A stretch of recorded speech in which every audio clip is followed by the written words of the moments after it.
How to post on feed on Bluesky. Hey, what's up guys? Welcome back to our YouTube channel, and in today's video, I'm going to show you how exactly you can do it. So first thing first, you have to make sure that you have installed this application named Bluesky in your device. Once done, open it.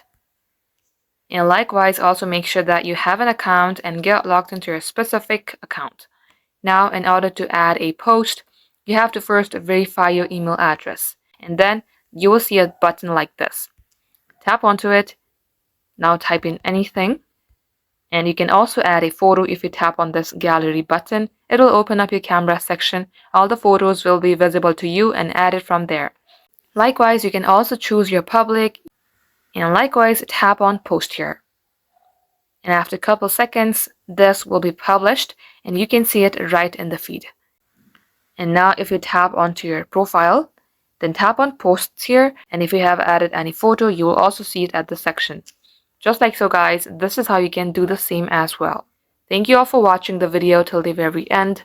If it had helped you in any ways, then don't forget to like, share, and subscribe.